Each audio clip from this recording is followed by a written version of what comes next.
that. Thank you.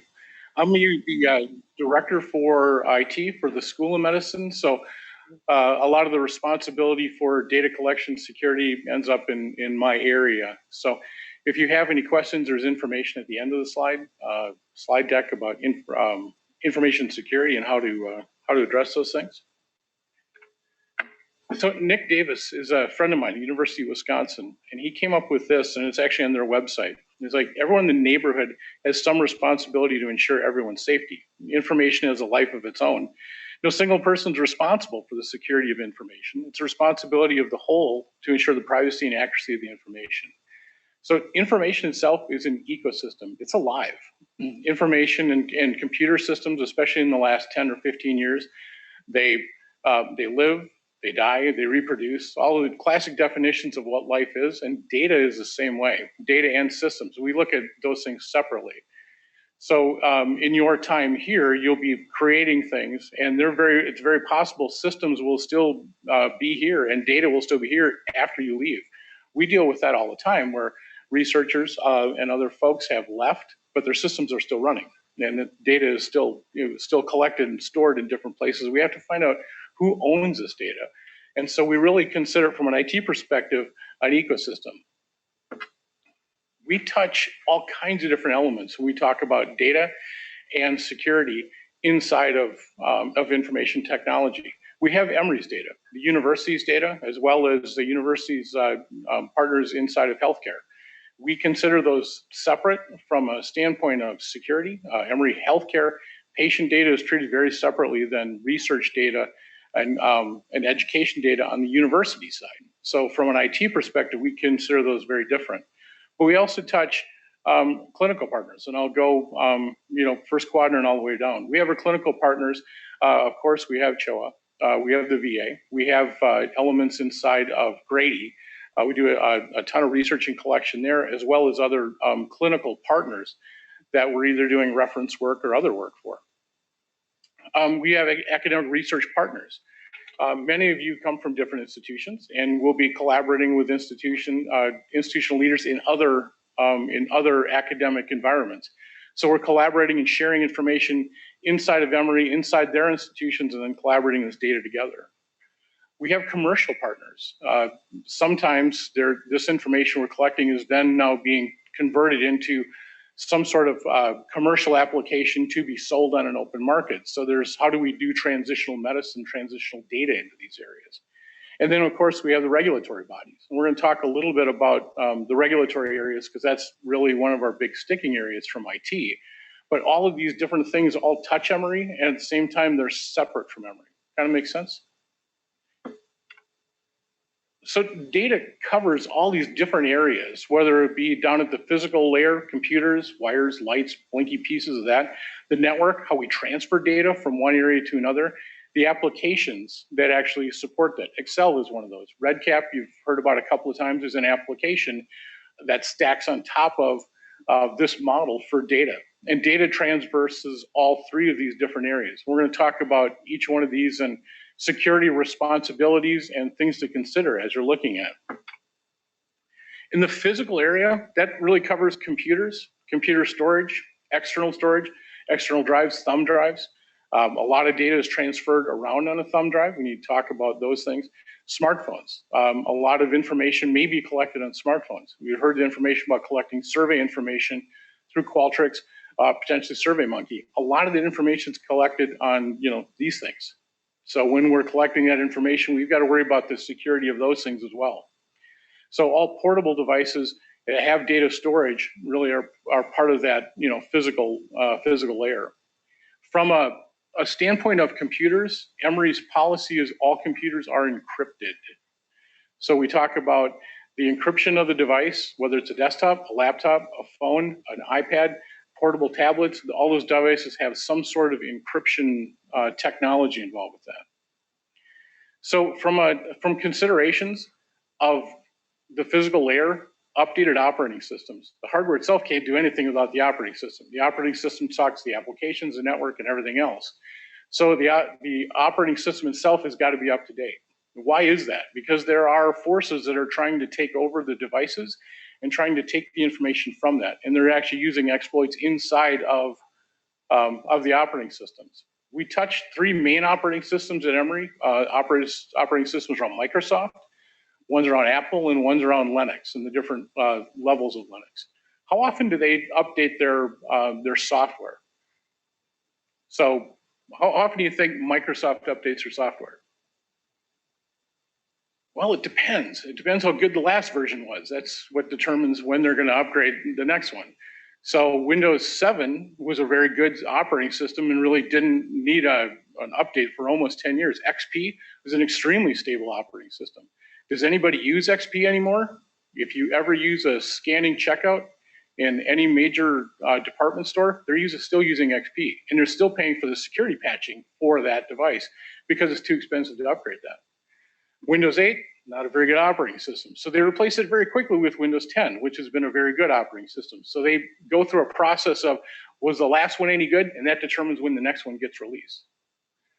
Apple runs a release about every year, and it usually runs in the fall, and they never tell us when it's coming.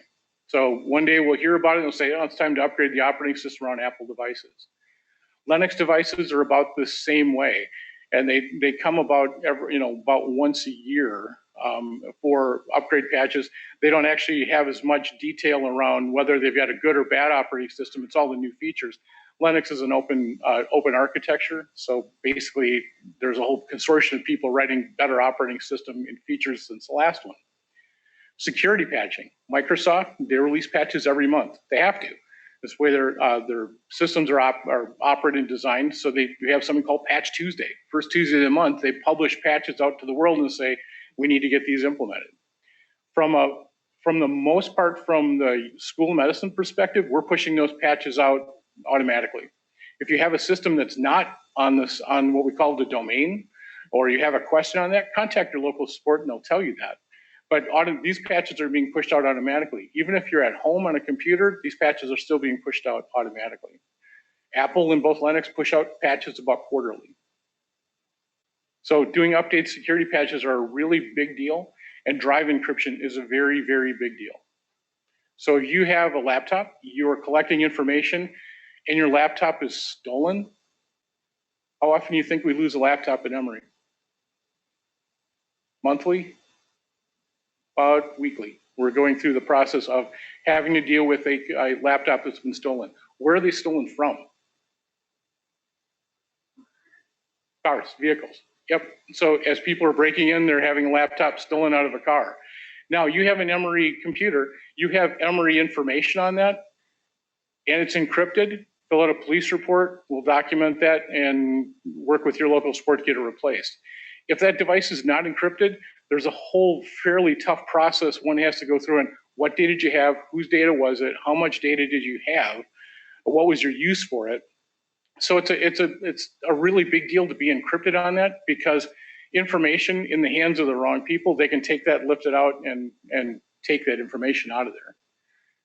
Equifax in 2017 lost 141 million records for credit records, and that's everything from social security numbers, phone numbers, addresses, all of those kind of things. And just, because of just bad encryption policies, one of the elements they had around that. So operating systems, security patching every month or quarterly, depending on what device you're using, and drive encryption. How does Emory know your device is encrypted? There's a record of it. There's a whole database inside of Emory, it's called MBAM. And if you report your device lost or stolen, they'll go take a look at MBAM and they'll say, yep, it was on the list, and we'll go ahead and check that off. If it wasn't an MBAM, they'll go through the process of what was on it, how long it's there. So make sure you're working with your local support staff to make sure that your device is MBAM encrypted, MBAM. You could, if your device is encrypted, when you log in, you'll have the little number or the code you have to put in. Routinely, that's going to be in there from MBAM, but if you've encrypted it yourself, it's not in the Emory database. Does that kind of make sense? Any questions? Yeah.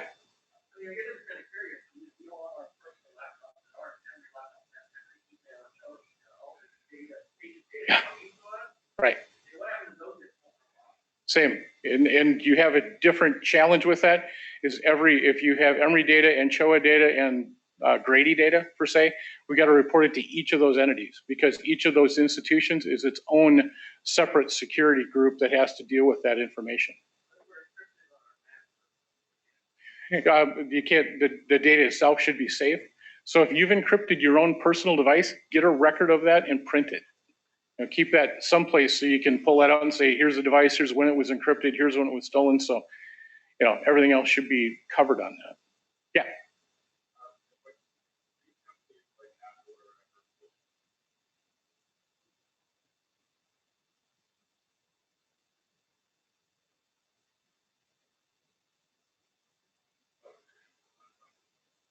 Yeah, that's a good question. I'm going to repeat that.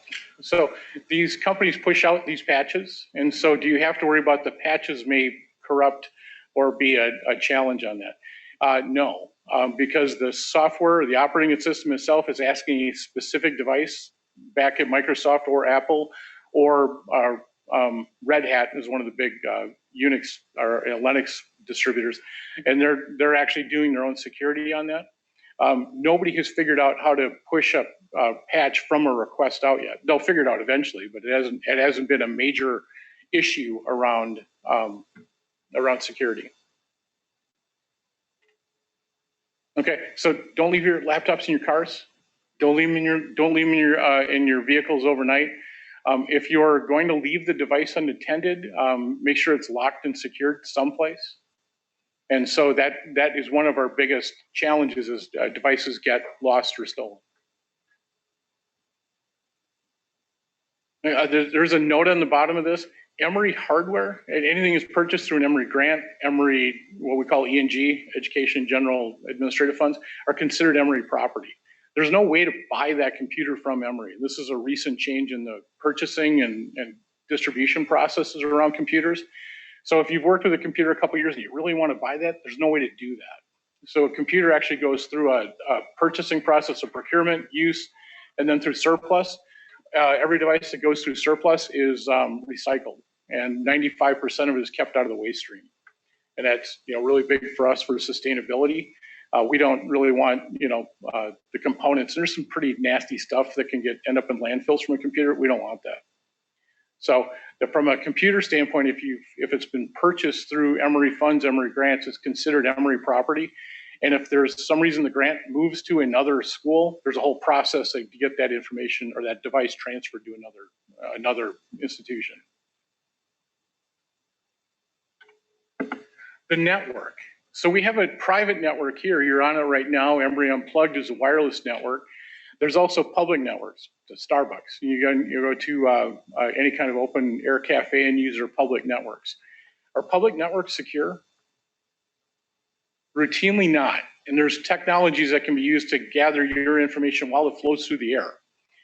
There's a couple of different concepts. There's a concept called monkey in the middle. So it just takes every packet, depackets, and then passes it on. And it collects everything you send, bank records, pins, and that kind of stuff. So if you're at a Starbucks, you're on an open air cafe, use a concept of VPN, use private networks when possible. And Emory has a VPN, you've got access to it, you need to request it. But when you get to a VPN solution on that, your data is encrypted. So any technology to try to pick it up through the air doesn't work because it just picks it up as information that can't be translated. But from Emory's networks, CHOA's networks, Grady's networks, all have strong wireless access, and the VA's got its own. The VA just does everything different. So, is there any question about networks? Yeah. You ask a request for VPN through calling the sevens. That's 404-727-7777. And they'll give you the forms to fill it out.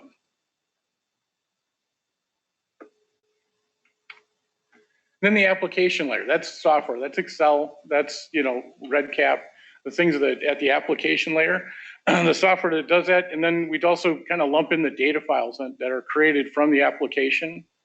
So one of the things to be considered about, make sure you're using properly licensed software. But what does that mean? You buy a copy of Adobe, and there's a physical copy, and 3 or 4 people could use on the same license. That's federal copyright violation, and eventually it'll catch up. So When you're using software, make sure you're using properly licensed software.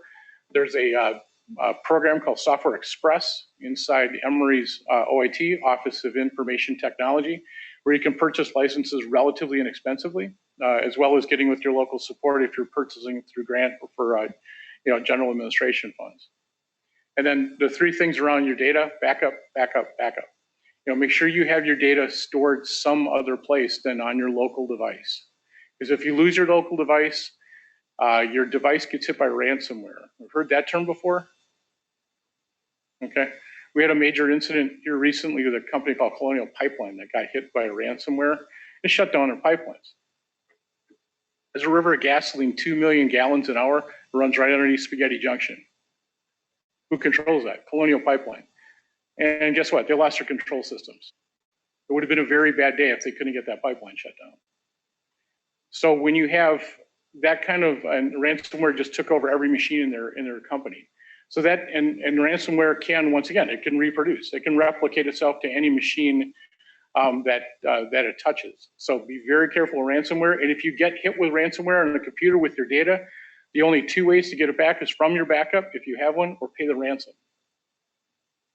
The ransom that Colonial Pipeline paid was $4 million, and they paid it in Bitcoin. And it still took them 2 weeks to get back up online. So just be aware, make sure your data is stored some other place than on your local device. So where are really good places to store data at Emory? Slide gets a little busy, we'll walk through the pros and cons of that. Your local hard drive, you can store information there, make sure your device is encrypted. And the pros on that, it's local to computer. It's relatively fast. The cons on that is if it's lost or stolen or your device fails, your hard drive fails, your data is lost. And it's really not recommended for sensitive data with, making sure, you're all getting patient information, we're getting these things on local devices, but for long-term, longitudinal studies, probably not the best place for it. External hard drives, they're very inexpensive.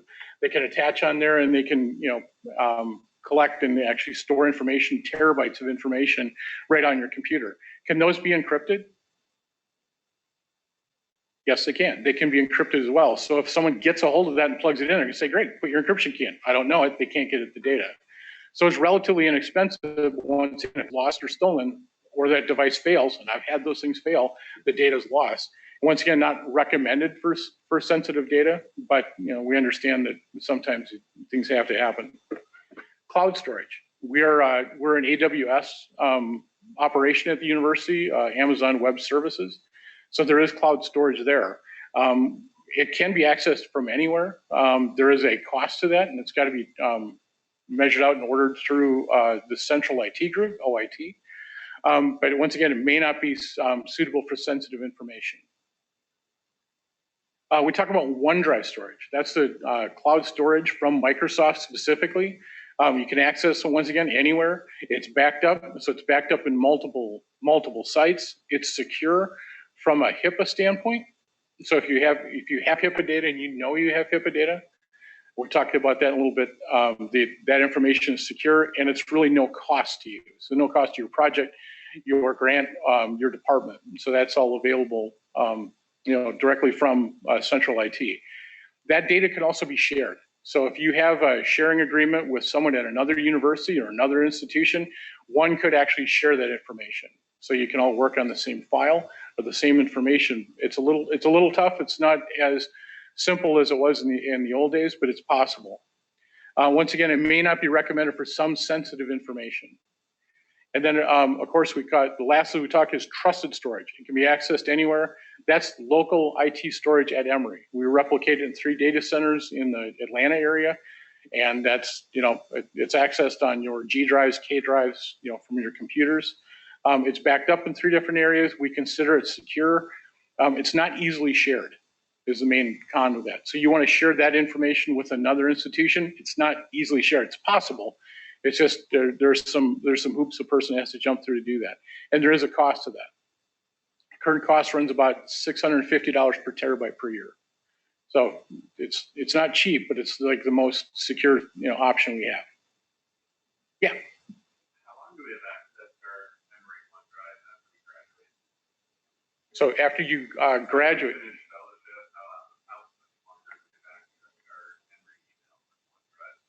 The current setting right now is 30 days. So if you need it longer than that, you just have to get a request in before you do that.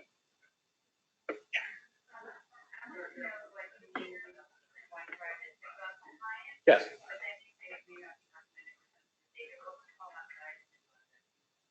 Yeah, the question is, it's good for HIPAA. What is it not good for? FERPA, and it's not good for FSMA. What are those? We're going to talk about those in just a second, because FSMA catches us about once a month. So your OneDrive account, the university pays for each one of those accounts. There's a high motivation on them to release those accounts back, but the information stays. So it's relatively easy to get. High recommendation, if there's anything on there, make sure you have a copy of it before your last day, because there's some hoops one has to go through to get that information on. And once again, all that information is still the property of Emory University. Make sure you have the proper authorization to have that information as you take it into the future. Anything else on data storage? No, it's not as exciting as REDCap, but it's a topic.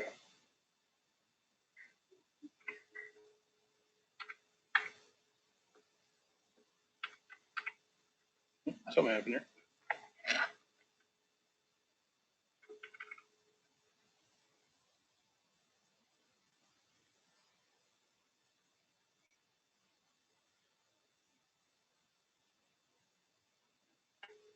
So we just talked about HIPAA and regulatory concerns.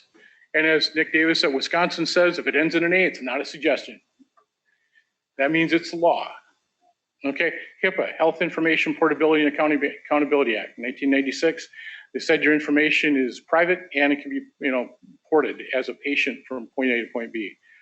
FERPA, Family Educational Rights and Privacy Act, that relates directly to students. So if you're doing a study directly with students and student information, you're going to get 100 people at Emory and their undergrads are going to do this.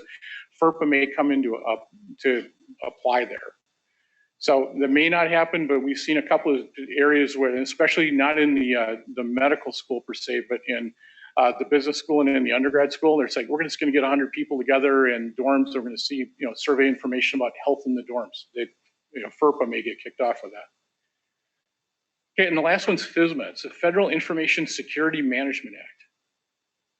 What the heck is that?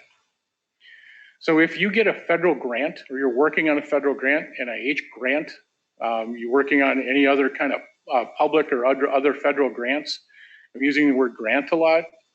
If it's a grant, the rules around that are fairly loose. So how you collect data, where you store information, how you encrypt data is pretty much up to the study definition. We run into this about once a year where someone signs a federal contract. I'm using the word contract. A grant is different than a contract. And we've seen this a couple of times where they've asked Emory to help out with the data collection. And then I'll pick on Vanderbilt because we've run into them now twice. We know them very well in that. So they're doing a federal collection data and they're under FSMA compliance. FSMA compliance is about 35 pages of things you have to do with your computer systems to make sure they're secure. And you may not know it because we didn't have the original contract. So we're going to collect that information, we send it up, and somebody at Vanderbilt calls and says, we need your FSMA compliance information. What's that? We didn't know about that. Well, in 2 days, you have to generate a report that says all of your systems are FSMA compliant. And that will send your IT people into an absolute tailspin because there's a whole bunch of lockdowns and other things one has to do to make things FSMA compliant.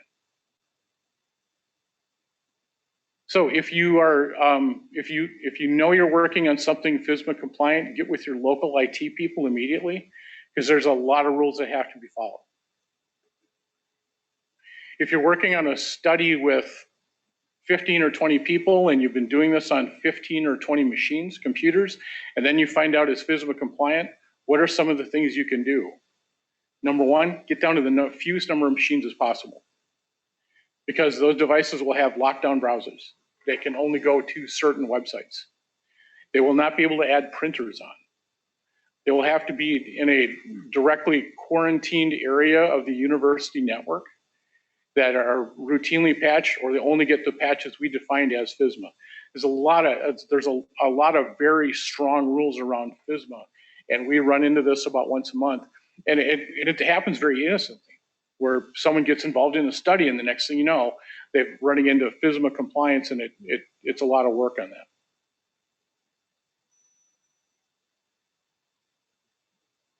We do a lot of work with the CDC in malaria, and we've got multiple contracts with their studies in malaria, and that was our first foray into that, and it was pretty painful to get these systems locked down and relatively expensive.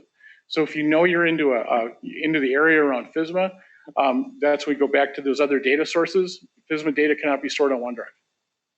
FSMA data cannot be stored on external drives or on your laptop. They have to be stored in trusted storage, and that adds a cost to your study you may not have incurred or not expected to incur.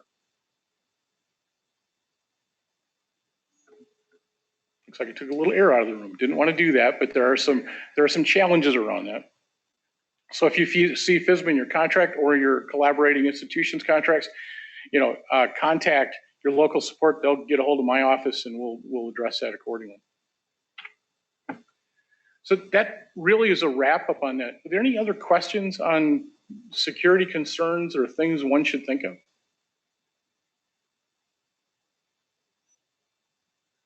There are 34 departments. Oh, yeah, go ahead.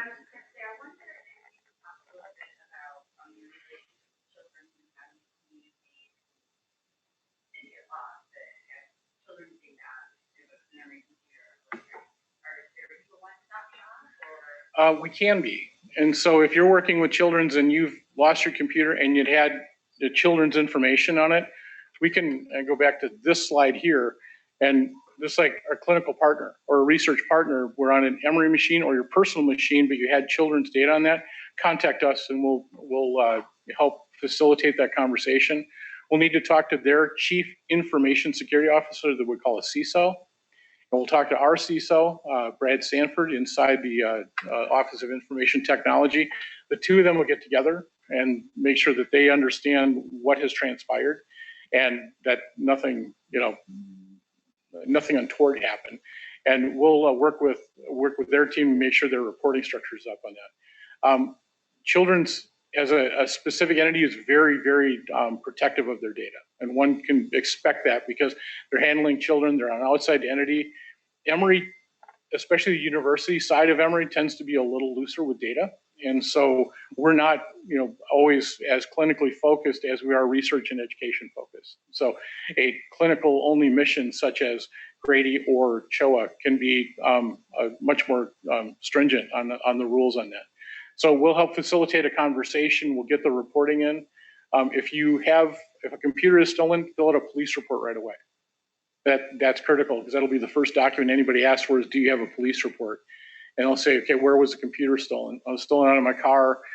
Emory Village has been notorious for having computers taken out of it in the last few years. Not since the pandemic started, because traffic has been such, a lower concern. But back in the day, it was almost a monthly occurrence. They want to know where it was. They want to know whether it was secured. They want to know whether it's encrypted.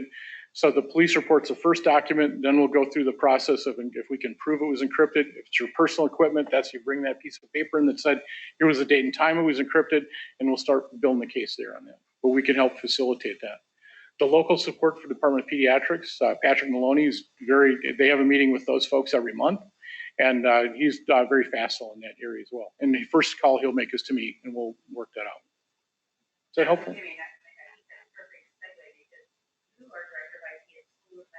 Yeah. Right.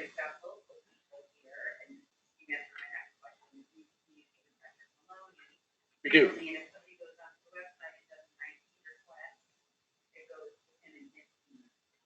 It does. If you call this number and you say, okay, I'm with Department of Pediatrics, we'll automatically open up a routing ticket, and that'll automatically go to Patrick, Jeremy, and the folks down in the ECC.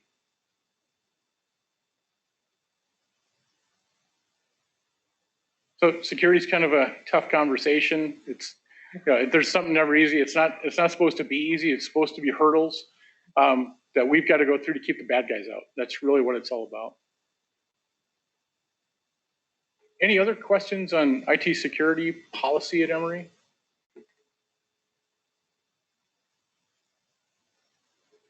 I'm finished if you are. Thank you very much.